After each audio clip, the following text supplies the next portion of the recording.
The other thing I hate is spoiled franchises, and this has been going on for a long time. This is a pre-social media thing. I've complained about this for a long time. Don't tell me it's a certain franchise's first title since 2010. Come on now. Yeah, I'm with you. It ain't that long. I mean, come on now. Like, really? It's 10 years First ago. title since 2010. Really?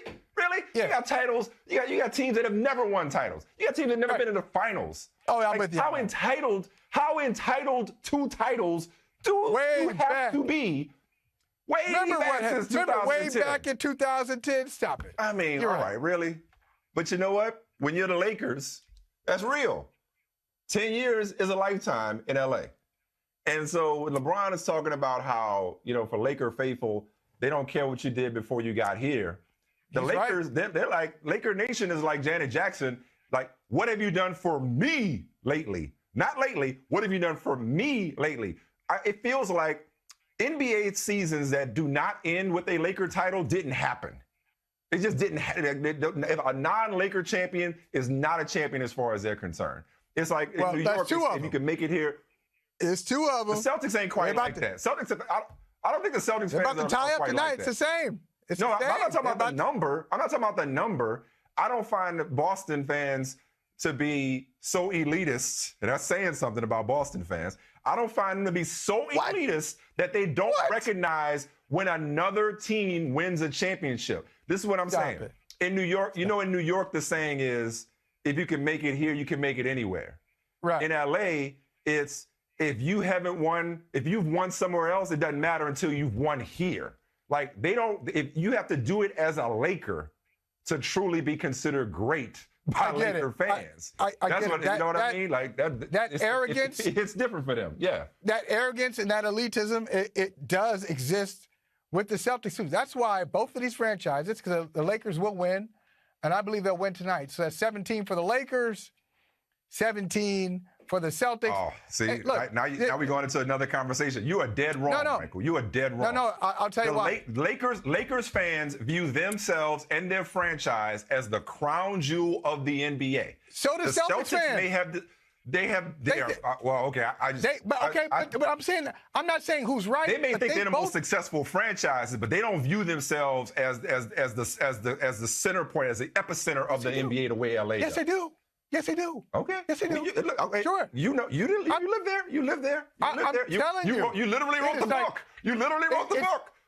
December 1st. Check it out. But no, I really do. I believe that Celtics fans see it the same way. But here's the difference.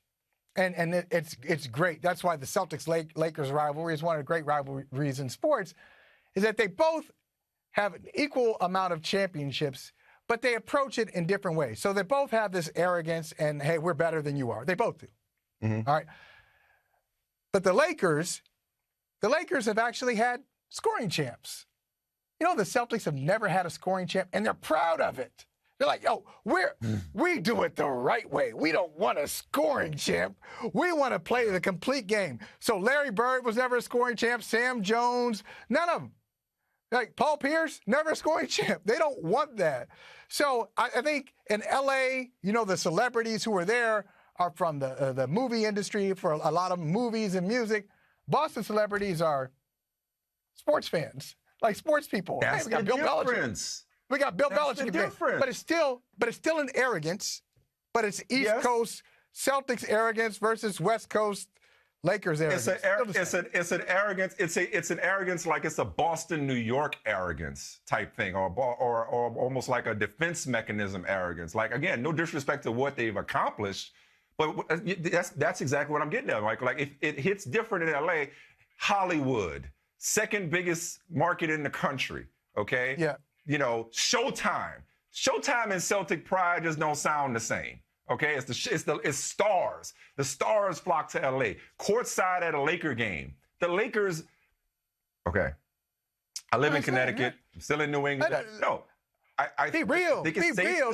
I'm always keep it 100. I'm always keep it 100. Always. I don't know another way to be. I hold it down. I keep it real. That's my job. Okay. The Lakers matter more to the NBA than the Celtics. I'm not saying that the Celtics haven't mattered to help co-author NBA history. Mm-hmm. They co-authored NBA history right alongside the Lakers.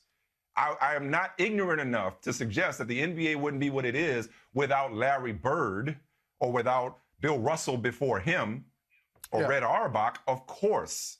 But when you talk about the culture of the league, let's call it that, all right? When you talk about, who people check for nationally, and my stepdad was a Laker fan, man.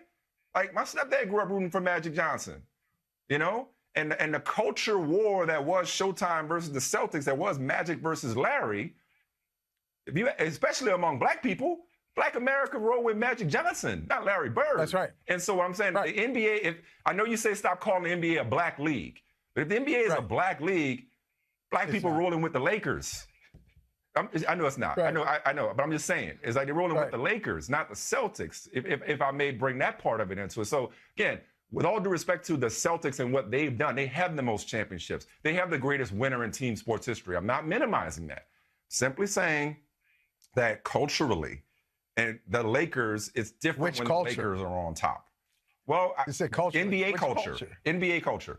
NBA culture, however you want to define it, it's different when the Lakers are on top. Now, it's different. Now, if you're talking about black fans or fans, I'm talking about the NBA. Well, because the NBA has, I would say, because they're both national teams, and there are fans in remote places, not like 800 miles from Boston, who are Celtics. They love the Celtics. And so. And the same is true of the Lakers. Now, if you're talking about, okay, let's figure out who those fans are. They may have different perspectives. They may look different. So I agree with you there, but I can't say across the board, no question. You don't think the Lakers are a bigger brand than the Celtics? Lakers, it's Yankees, I think it's Cowboys. I don't think the Celtics brand. Okay, I mean, again, I'm not hating on the Celtics, man. I'm not. I'm not saying you are. I'm not saying you are. Well, no, I'm stressing it. I know you know that. Oh, look at you. So you're thinking about it. I'm just making sure people. No, you're thinking about the Twitter warriors. You're worried about the Twitter warriors. You think I care about Twitter warriors at this point in my life, in my career? You're arguing with somebody who's not arguing with you. Like, I'm just making sure when I come visit you in Boston, then I ain't got to run up. I ain't got to handle business out in these streets. I don't care about that either. I'm joking. I'm honestly joking. I'm saying that I respect the Celtics, and I don't want anybody to misconstrue. That's not how I feel. I don't want anybody to misconstrue what I'm saying as it relates to the Celtics standing in NBA history. It has mattered right alongside the Lakers. I'm just saying it's different when LA is on top, and that's why I get the whole since 2010. They feel like they're entitled to it. They're the crown jewel flagship franchise, with all due respect to their counterparts in Boston, in the NBA is how it feels to me. No, it's amazing. I mean, you've got you're going to have 34 championships between these two franchises. That's just wild. And you think about the legends who have been with both franchises, like both of them. It's hard to come up with an all-time starting five. Oh, because you're leaving off not only good players, you're leaving off Hall of Fame players. You need third teams with these two on the bench. But think about, and I'm saying this is the end all be all, but think about measuring stick. But think about free agency. Just think about free agency. That's different. For a number. Okay, now that's different. For a number of reasons. Sure. Let's just put it that way. For a number of reasons, there's Boston and LA are different destinations, shall we say? Oh my! But there's some of it. Yeah. But some of it has to do with, again, the pageantry. The Flash, again, Showtime, Hollywood. I think that adds to what I'm talking about. Well, yeah, I mean, when it comes to the program. if you're looking for that, that's not just because that is some of that is Los Angeles, the city. Some of that is the weather. I mean, it's so many things. That's why I said for a number of reasons. Yeah, Boston, there's a lot of factors involved there. Yeah, you're not trying to run to 25 degrees with the wind. Real talk. With the wind chill of 14. Somebody who grew up in the South, I like the cold weather. That's why I've stayed there. That's why I stayed there my whole adult life. I like the cold weather. I like New England. I like the fall. I like the foliage of New England. I like living in Boston. Mike, I've always lived in cold weather cities, and I'm still Yeah. not used to it.